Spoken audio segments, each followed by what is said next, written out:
So a champion that is not the easiest to gank, and hopefully it is just a Jarvan top and not a Jarvan jungle with a better read on the meta.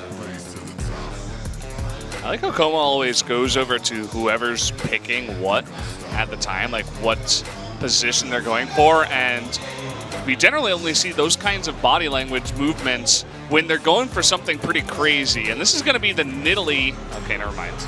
You just fall. You're all about the hover hands, man. I don't know. It went to 0 seconds. I do not want to see your high school pictures. I was so happy, man, for just one moment. And then it all fell apart. But it's a page out of Afrika, right? You've got the Jynir, or the Afrika, sorry, Jarvan and Rumble flex. So it could be the Jarvan top, or it could be the Rumble jungle. I'm kind of hoping that it is a Jarvan top and not a Rumble, or not a Rumble top, as I believe he's a bit more suitable in the jungle this time around, as the nerfs to the pushing power have come through, and that looks to be the case as they are doing the last second swaps with Peanut there. And this composition is a little bit more updated for what is currently played in 7.13, but Jynir is playing one that relies on a lot of aggression and a quick snowball. They knew they were going into the Lulu, and they still picked up that Kennen, and they said, okay, here we go in the bot lane. Snowflower, interested to see if he can actually make that Kennen support work. I forget exactly who it was that was playing a lot of Kennen support. It was Gorilla. Okay, yeah. And he started playing it a while back as well. Way back, we had many times where Kennen support was a heavy favorite in the meta. Although now it's a different kind of Kennen, but still with the same approach to his playstyle. So Umti with the little fist pump, his hands in the air saying, I can do it on the Lee Sin. Curious to see if he can. Also, it wasn't the Nidalee, but the Rumble jungle coming in for Peanut. Definitely not a very common pick that we see in LCK.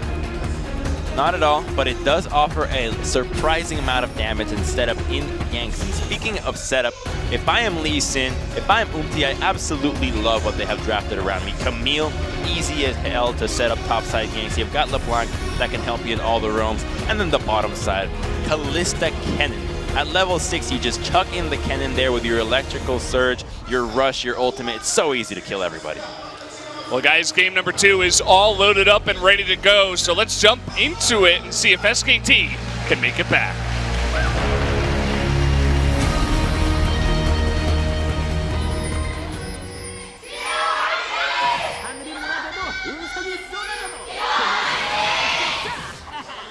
The cheers, hoping to cheer SKT back into this one, as they do not want to get 0-2'd for the 3rd time in the row. That would be more than a little bit embarrassing. Well, at this point, see, in my eyes, SKT have done so much to best themselves that even a 3-game losing streak of 0-2, 0-2, 0-2 would not qualify as embarrassing just yet. Really? Yeah. Not embarrassing? Yeah, if you achieve so much, you can do something that you give them more room. Doesn't that hold you to a higher standard, though? If you... Okay, wait, hold that thought. Teddy does get the jump over the wall there with the help of Bang, who just got close enough to allow him to auto-attack. But yeah, I feel like if you get to a certain level... Okay, never mind, hold that thought. Faker, he's going to be forced to flash. He's turning around and actually fighting this one, but there it is. Will he actually flash? The heal comes out. They're looking to fight still, and finally he goes for the flash.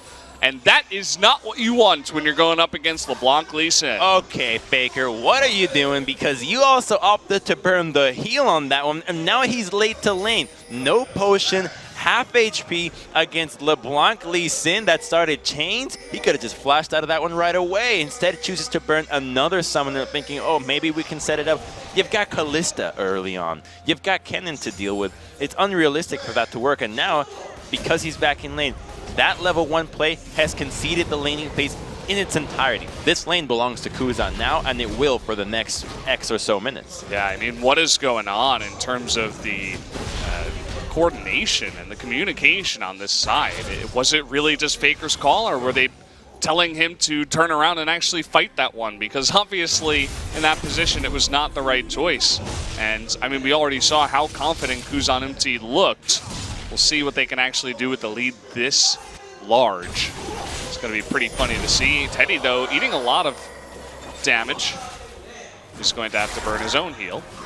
And this already is the lane that SKT want to be punishing in. It's kind of like the Zyra where you can just push all the time, but your defensive tools are much more simple to pull off. And now, so much of this game is going to revolve around once again to make the most out of the situation. You've got mid lane that you can gank, but the bottom lane from SKT will be relentless. They are going to be in this position as long as they can. They'll chip down the turret, they'll try to find a window for them to hit level 6, then dive with a Rumble Equalizer, then dive with Intara teleporting into that lane. So the game plan, or a window into a safe mid lane for SKT, is already starting to creep through, and it's up to Jin to minimize that one and take their own, which right now is Faker, and start getting some advantages. You can see for now they weren't really setting anything up in the mid lane. They tried to get the level 2 gank with but after that, just stole a Gromp, went back and farmed his own jungle. So I'm not going to be looking for it. They still have a lot of time. Flash's cooldown still more than halfway left. And heal still pretty far away at the same time. You can see already the lead happening in the lane for Kuzan, even without that pressure from And Faker has to play super far back because he's so squishy as well. He has to respect that Kuzan can engage onto him with flash distortion and chain, and the distance of that is huge, which means that now he has to respect that range, respect coming up from different angles, that he can get dove or killed 100-0 without the heal. So he has to play super far back, and that's why the CS lead starts to grow for Kuzan, which is why when the level 1 happens, we can confidently say, yeah, this lane is in a way over. Faker's unlikely to die if he doesn't put himself in that position, but in order to be in that place, he has to play defensive. And now Jin is trying to survive. They're trying to snoop out this dive, but the ward doesn't see it. Not waiting just for the yet. blast cone. Yeah, blasting clone. You can see exactly how passively they're playing so far. They can sniff this one out. And here we go. They're going to spot it. Will they go for the dive? How will this go? The polymorph coming down, the teleport as well. First blood does go over to Bang, and Wolf was tanking that turret, so it is going to work out. But here comes Kuzan with his TP. He wants a double kill. Is going to pick up Peanut, but he misses the chain onto Wolf, and that will mean only 1 kill will go over. That chain miss was huge. That could have been the difference from a LeBlanc taking over the game to what is now just cleaning up a good attempt from SKT on the dive. And it was wise for Jin to stay under the turret, to try to buy as much time as possible for SKT to stay under the tower. That move should have resulted in another dive, but instead it is just a 1-for-1, and now Kuzan gets to go back into the lane, but he still has a kill under his belt and a couple of stacks to that Dark Seal. Yeah, look at this. Faker, he was sitting in the brush. He was looking for Kuzan, wasn't expecting the rotation. And coming from the left side, they're looking for this play. The flash on him, they get the slow. There's the Q and the hop out. That will be an extra kill going over to Talia can dance, but this is at a different tempo. She has no flash. Jin has Lee Sin on the wings, and Kuzan, all he has to do is buy time. Faker just stayed there dodging. He's all about the dodge. Okay, I'm waiting for the chains, and they came out right at the end, but it was already too late. Plays it well, uses the Flash Tempest, throws out the Resonating Strike right at the end, and now Jin is sitting at a great position for what this composition wants to do, as now LeBlanc is part of both kills. Already 3 stacks on your Dark Seal. You got your Lee Sin picking up his hammer already. And the Tracker's Knife from the jungle. These guys are already getting fed super early on. And Faker, he's just playing the survival game at this point. That was so sad, watching Peanut hold that entire minion wave of farm because he has to give it to Faker. We're going to look at the replay of the fight. Once again, he dashes in and Faker's just waiting. Wait for the chains, wait for the chain. He's still dancing around. He just doesn't want to get hit. You can look at what he's thinking when the chain's going to come out, but Kuzan waits right at the end for it. But Faker's still good enough to dodge, but unfortunately, he's just out of position. Jin capitalizes right away, and that falls back into the point of Peanut having to hold that wave. Normally, as a jungler, you don't want to be doing that, but you recognize that if Talia falls further behind, this LeBlanc is going to eventually kill everybody. So it is, in fact, in Peanut's best interest to keep Faker in this game as long as possible. We can see here that was looking for another pick onto Faker, but his flash is up. He is going to be ready. They did spot him with the ward. Nicely placed. And he's come all the way around. He really wants this pick, but Peanut is waiting in the wings, coming over to get his Raptors. There's the flash from Faker. At least they're going to get that flash. The Seismic Shove will not pick up Umti. They cannot follow up for a kill.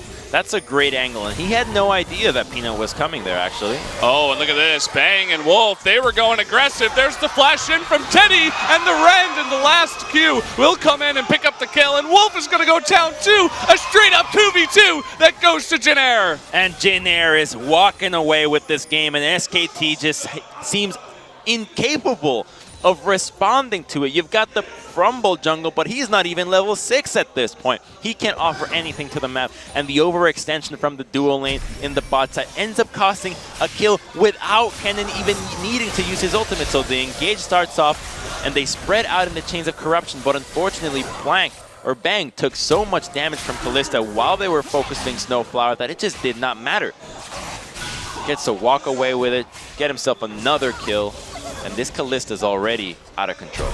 Yeah, Bang couldn't get close enough to be auto-attacking. I think he got stunned by Snowflower or something, because when the Chain of Corruption was going down, he was kind of just standing there, not auto-attacking. So nice little play there to fight back. And a straight-up 2v2 loss in the bot lane is not what SKT needs at this point. Never thought I would say it, but Jin looking like the much better team on the Rift tonight. Yeah, now they have Fate's Call, Maelstrom as well to engage into the dual lane. No flash onto Faker once again, whereas Umtis and Kuzans will come up before. And now they can prioritize this Mountain Dragon, as this will mean that this composition can do Baron in a heartbeat if they actually secure that objective with all the blades that they can accrue. Umti making his way down into the bottom side, puts down a control ward, helps out if he wants to return or a visit, but he's going to be spotted and will just return to his jungle for now. Untara coming down from top lane looking for something, just trying to clear out wards perhaps, as Faker's not there. And they're going to need his help eventually, because so far the top lane has just been an island, severed off from the rest of the world. They've just been doing their own thing. No ganks have gone up there. And with the rest of SKT not really doing much, they're going to need something. So here we go. Chain of Corruption comes down. There is the equalizer. Teddy taking a ton of damage, but the stun out of Snowflower. They still pick up the kill, though. And now Snowflower trying to turn around. That might just be his death. But look at this. The TP on in from Sowon and Kuzan. They're looking for more. They get Lulu. They get Varus. Peanut is going to go down to the turret. Can they get Untara? Doesn't look like it, but a big turnaround in all the TPs from Jin. That's good proactivity out of SKT. The range at which that engage can happen was so far that Jin just did not see it coming. The Chains of Corruption immediately onto Teddy with the equalizer on top means that he cannot get out of that immediately. He's going to cook for quite some time. And in the end, the Fate's Call looks like it was enough. So we're going to see it again. Here comes the Chains. Bam, as soon as the corner hits, go for the equalizer. Kalista is cooking, but the stun from Snowflower keeps everybody in place, that it forces not one, but two flashes to try to secure that kill. And while Kennen is able to get out, he stays a little bit too greedy in that range, and immediately the rest of Jin is here to clean house. A bit of a greed from Kennen could have actually resulted in just a 3-4-1 on the side of Jin, and that would have been a huge turnaround for what was the only attempt that SKT could go for on a play on the map. Yeah, I would say it's almost excessive heroism out of Snowflower, if you will, where he had a pretty crazy play and he's trying to go for that flashy one where he totally turns it around and saves his team's life. And he did on Teddy. He forced the double flash to secure that kill onto Teddy, but maybe a little bit too much towards the end. So after this, it looks like Jin went for a bit of a lane swap and an immediate response out of SKT. It's a cool idea, actually, to go for the lane swap at this one, because both teams are thinking, all right, teleports are down. If we surprise the other by swapping away, we might be able to sneak some damage onto the turret. They're not going to expect this. Let's go for the swap and both do it right away. Send their top laners respectively to the bottom side of the map, and it just gets canceled out. And now we have both junglers eyeing out this top side. They're eyeing out Faker, who still does not have flash and can get popped immediately. Oh, he's about to die. Oh, look at this, coming in from behind the flash kick, and that should be his life, as he has absolutely no chance and does go down. The turnarounds here, though, Teddy and Snowflower getting aggressive when they saw Peanut earlier on. That's going to be a double kill in the top lane for SKT. Second time seems to be SKT's charm, and now it's a race of defending your turrets. It looks like SKT will get the jump onto the top side with both Untara and the jungle and support duo rotating to mid to try to stop any attempt at chunking down that mid tier 1. So both teams will be successfully defending their towers with smart rotations, but it's Jin Air that, in my eyes, are losing this one. Faker's already been kind of a non-factor, whereas this duo lane, who had that previous advantage, finds itself engaged on once again. They're actually the ones that started off. Actually, Fate's Call goes through immediately, but Peanut's already there. He's got no business going topside. We haven't even seen the top lane as this game. It's all about mid and top. As soon as I say that, camera goes onto Untara farming. Thrilling. It's what we all like to see. The 126 versus 122 CS. Totally even top laners. Snowflower coming from behind. He's not going to set anything up. And yeah, perhaps just the bottom lane, Teddy and Snowflower getting a little bit too overconfident trying to take that fight. Definitely not what they needed at that point in time. They're too mobile and they're not trading enough for anybody to want to be going down to this bottom side. Sohwan is at 80% minimum this entire laning phase. Same with Untara, same with the mana pools, and ultimates don't get traded like crazy, which means that for anybody to look towards this lane, it's almost likely a waste of time. So they just bother with mid, with bottom lane that you can actually kill them quickly, and you don't think in your head, well, what if they just survive with good use of Cataclysm, Flash, Hook, Wall Shot, or even the Hextech Ultimatum that can turn anything under a tower. See that Camille win for an interesting itemization. Hasn't gotten boots at all yet. Not going tabby, not going anything at this point in time. Picked up a longsword extra instead of those boots after picking up that Trinity Force. As I say that, Umti's making his way bottom side. They could attempt to dive onto Jin Air. It's a lot harder for Jarvan Rumble to kill Camille than it is for LeBlanc, Lee Sin, and... Oh, here we go. He knows it's coming, it looks like. And, oh, nice kick out of the way of that combo. The hook shot coming in for the stun. Sohwan is going to be tanking that up, and it is going to be enough damage. Meanwhile, there's a big dive up in the top lane as they do secure the kill in the bot lane. There is no trade up in top, it looks like, as Teddy does survive. And that's going to be the tower going down first here to Jin Air in the bot lane. That was just beautiful execution from the side of Jin Air, utilizing the kick to stop the flag and drag and then combo it well, utilizing your Hextech Ultimatum to dodge a turret shot, make sure that your spells come back in order. And this game has been all about Umti. Oh, and look at this. Snowflower, they're trying to go 2v4. What's going on? Why are you sticking around? That's not going to work. That's going to be 2 extra kills going over to SKT. But we do have this rotation out of Sohwan and out of Kuzan. Can they pick up more than just 1 kill? It doesn't look like it, but they get the bottom tier too. Yeah, Umti has been just on fire so far. Every play that he has made has resulted in an advantage for Jin Air. However, the dual lane did find some windows of opportunity when they got that 2v2 kill, but they have now been the burden. All 7 kills from SKT are coming out of the bottom side.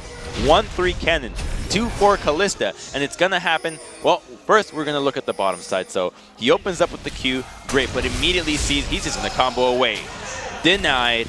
And now, so is his life. I mean, there's a reason that we always used to see Lee Sin on Umti. Back when it was the most contested pick. This guy is a fantastic Lee Sin player. Once Lee Sin fell out of the meta a little bit, we saw other picks such as Rek'Sai. Elise, of course, was always in the meta since the beginning. He did begin to move around onto other stuff, but it's really refreshing to see him back on this pick and have him go 5-0 too on it. So he's looking pretty good. Already a Maw finished for that Lee Sin. Yeah, and think of what he's done. The ganks on Faker were all him and Kuzan. The collapses on bottom side were all him. That kill bottom side that got the first brick. The Dragon, a tier 1, a tier 2. Like, you could not be asking for more, and unfortunately, you are going to have to be doing just that, as the case the Jin Air bottom lane is struggling right now, and because there's so much gold onto the Lee Sin right now, and has damage itemization, he's going to have to be assassinating people all game long.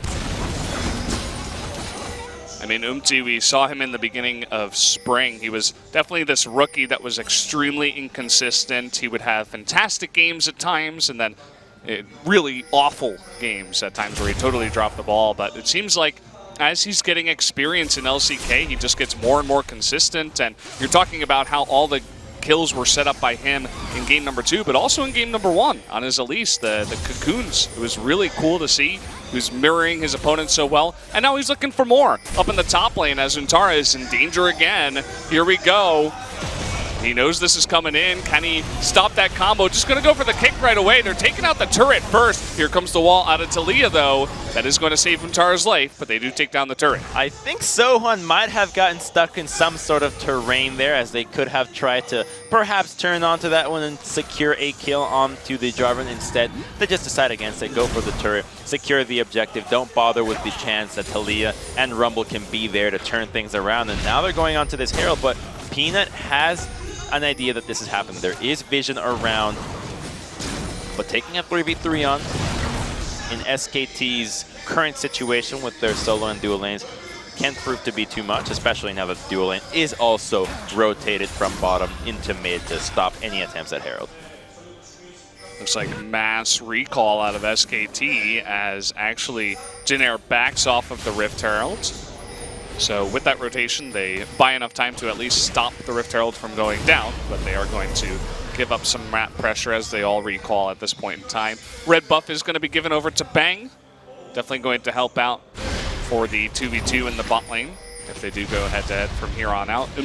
Starts this Rift Herald again, and this time there's no vision, as he did clear it out. Yeah, he didn't get a chance to kill the ward, but instead he noticed how much time it had left before it went down. So you clear out the ward, you hang around, you wait for the vision to dissipate, and then you can easily secure the objective with no threat of it being bought over. And so now they've got a Rift Herald onto the top lane out of all champions, and it looks like that might mean that Untara, with no armor, still has a target on his back. He's basically just got the Ninja Taba, and that's not really going to be too much armor, as you were talking about. Just going to be sit and duck. We'll see if they can line up some more kills from Umti and so on a little bit later. You can see that Sohan goes immediately up towards top lane with that Rift Herald. Isn't going to try to go for any bottom lane shenanigans for the inhibitor turrets or anything risky like that. It would be pretty hard to set up ganks too with Umti if you had to go through the entire red side jungle of SKT. So SKT in the meanwhile, they're going to group up in mid and try to take out this turret. Jin thinking about a hold, but will just let it go down as Sohan was not in position. This is SKT utilizing the tools that their composition has to offer to make an objective happen. So they group up as 5. They see, you know what, we're probably strongest in this formation. Rumble is a big factor with a completed Leandries. We've got the Hurricane already in Varus, so he's quite strong, whereas Kalista has a QSS. So the damage is definitely in their favor so far when it comes to just that plain 5v5, especially in AoE damage, and they need to be taking out as many turrets as possible to not allow the 1-3-1 formation that Jin want to go for. He's caught in the jungle, and that's going to be him going down immediately. Everything used here by SKT in terms of ultimate abilities to make sure that they do take him out. That's big. That guy was 5-0. He was so critical for what Jin has been going for, and now SKT can continue to group up here. Without Umti, the engage is going to be lackluster. Wall comes out. Snowflower in a little bit of trouble. The wall does go down, though, as it looks like they don't want too much more. Oh, the big engage here from Snowflower, the huge stun onto everybody. And look at Kuzan from the back. It looks like they're going to get a kill in the back here from Sohan. He's still alive. So many low members. It's going to be up to Kuzan and Teddy. They're looking for more. Snowflower's still alive somehow, some way. He got that stun onto Untara, and now it's Kuzan versus Untara, the 1v1. He misses that chains, and he is going to take the blasting plant. Will Kuzan go on the chase? Nice escape here from Untara for now. That should be Baron. They're looking for it. Untara, I mean, he's still on the run. Basically, they're just putting Kuzan on chasing duty, but that's about it. A huge fight win there from Jin as they do pick that up. They won a 4v5. That was a 4v5 that Jin just found a way to engage, and so much of it came down to Snowflower tanking so much of the important damage. His HP is already as low as it could have gotten, and it opens up so much room for Teddy. The teleport from Kuzan was great as they got time with the Sohan immediately, and Peanut gets removed from the fight, but Bang ends up tanking so much of the tower, which undoes SKT. And we're going to look at the engage once again. Snowflower goes in immediately. That's a 5-man cannon ultimate.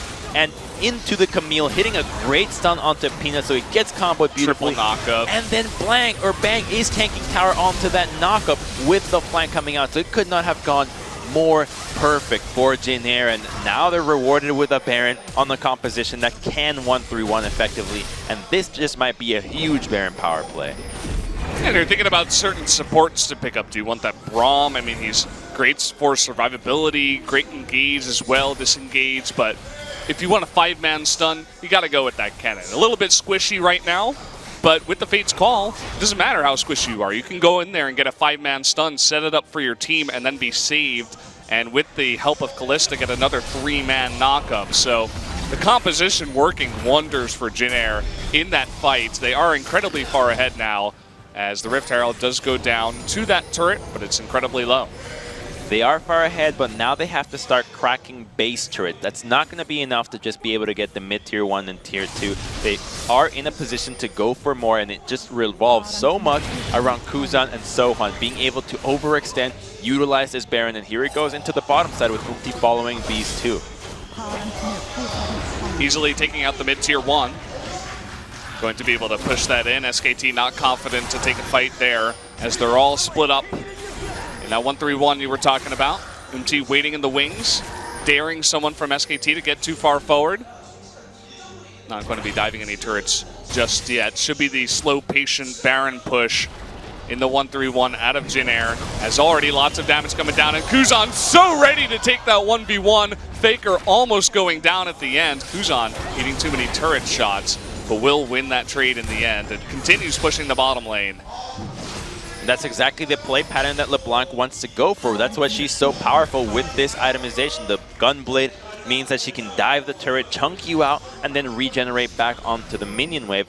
And then you have Umti just lingering around saying whichever side it wants to engage on will be met by a Lee Sin who is 5, 1, and 0. Now they're thinking about tier 2 in the mid.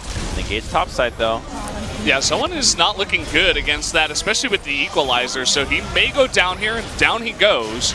So a nice conversion out of SKT, going for the 2v1, the help of Rumble. That should push Jin Air back for now. Pings for a teleport here. I think SKT want more, but it might be too late.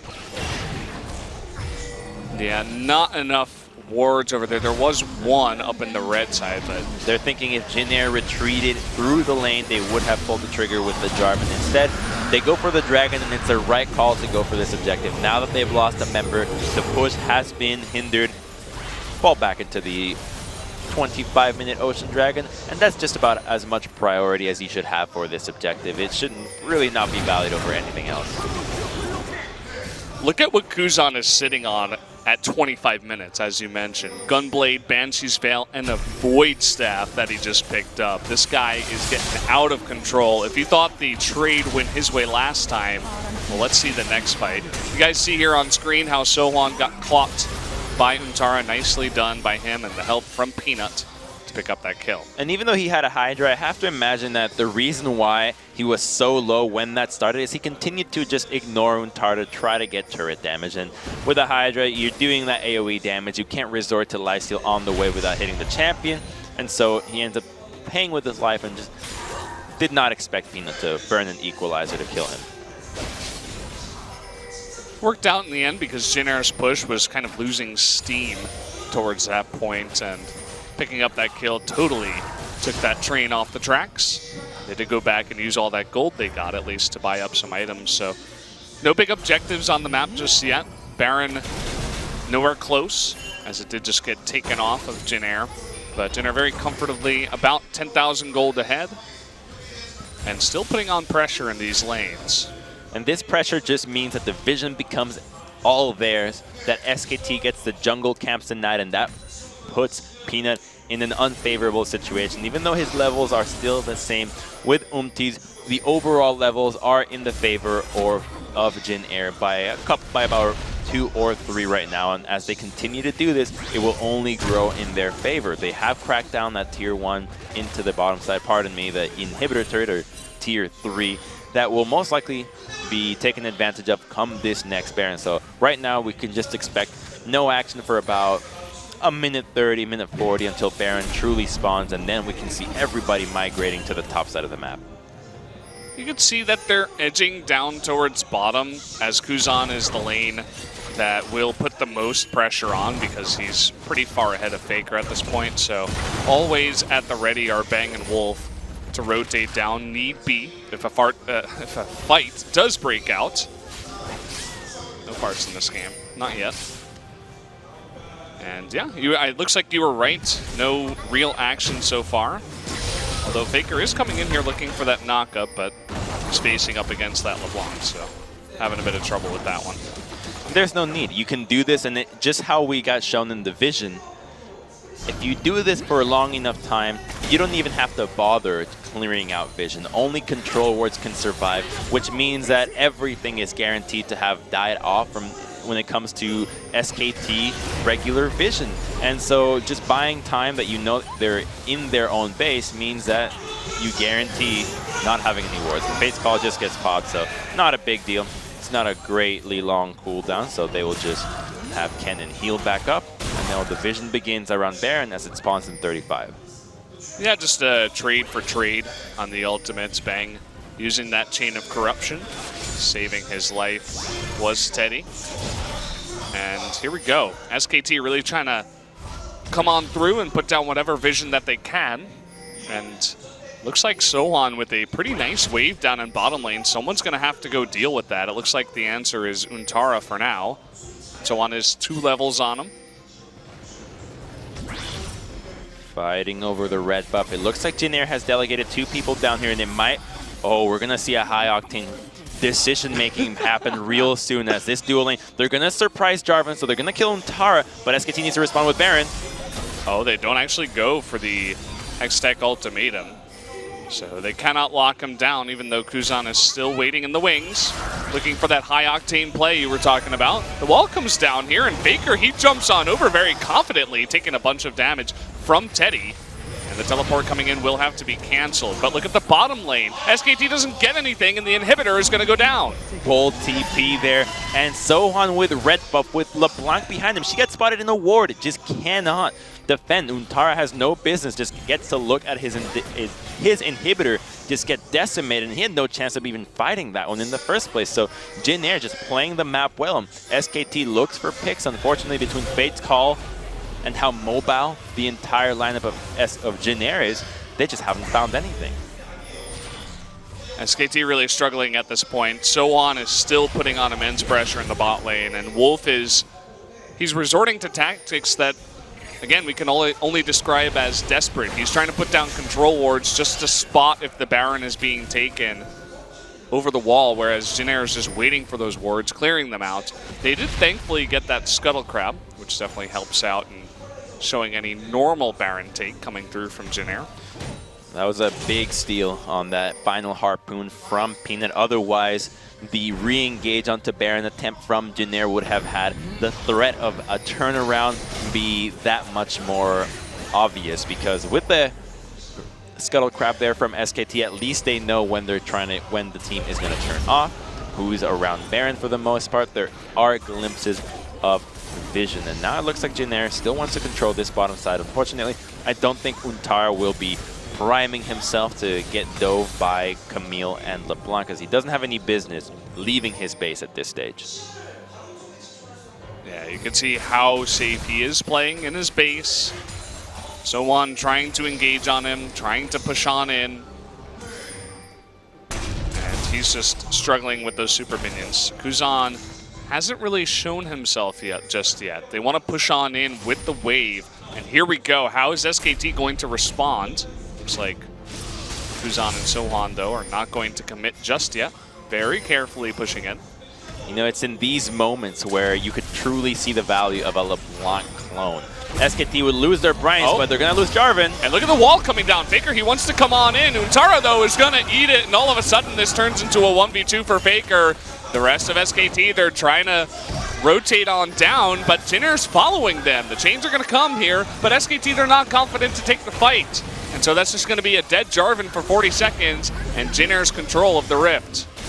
curious that Jin Air did not opt out to amp the pressure even further by starting out at Baron. There was no vision available. Instead, they will TP Sohwan into the bottom side to continue to pressure this lane, or perhaps offer a bodyguard position in this new Baron attempt from Jin Air. But it gets started out right away, and there is no vision, so they are going to have to rush in here to check it out. Yeah. And again, Teddy's on this Kalista. He has the Ren stacks already building up, and SKT, they're just going to have to give this one away. Not willing to fight a 4v5 would certainly mean the game going over to Jin Air, so they will just have to accept Jin Air taking the Baron. The position that Jin Air put them was a bit of a stranglehold. You defend the Jarvan, who can get dove 100-0, even under 2 Nexus towers, or you try to force a fight at Baron. The only choice they truly had was trying to force a fight, but they needed to have not only won that fight, but at the same time defended the minion wave bottom enough that Jin Air can't just turn around with double teleports and end the game. So SKT being forced into a difficult macro situation, see the worst of it, and now they're facing not only a Lost inhibitor, 2 crazy split pushers, and an entire team with Baron. Not the position they wanted to be in, of course, coming into game number 2, but Jin Air playing this out almost flawlessly. Looks almost too careful at times, but really making it work here towards the end. Taking their time with this one. They want that 2-0 over SKT on their record. Give them a better chance at hitting the top side of LCK, maybe even give them playoff chances if they can continue with this kind of pressure that they're putting on the rest of the teams. And this kind of play from Jin Air is just beautiful to watch, because they're constantly forcing SKT to decide between what lane they want to attack. There's the dual lane, there's the mid, there's the top, then you have to account for Fate's Call, the Slippery of Kalista, Jin Air's ulti that can respond to anything at will. And SKT just seemingly have so many options that they just don't take any. They're completely at the mercy of what Jin Air wants to do. Jin Air just laying it down pretty easily. The Chain of Corruption is going to go on to Umti with the Polymorph, and so down he will go. Starting the 4v5, though, is Jin Air. They get the huge stun out of Snowflower once again. He will give his life for that play, but that will be the life for the game. And it looks like Jin Air, with all these members going down, and the clean ace, is going to pick up game number 2. And SKT fans around the world are stunned as their team is now 0-6. 3 match losses in a row, 6 games in a row, and Jin Air thrive on that. This is the Jin Air that we wanted to see. Beautiful macro play, great understanding of team compositions, and with the abilities that are at their disposal, they can do it so excellently, and a clean 2-0 over SKT. They made that look easy. They made that look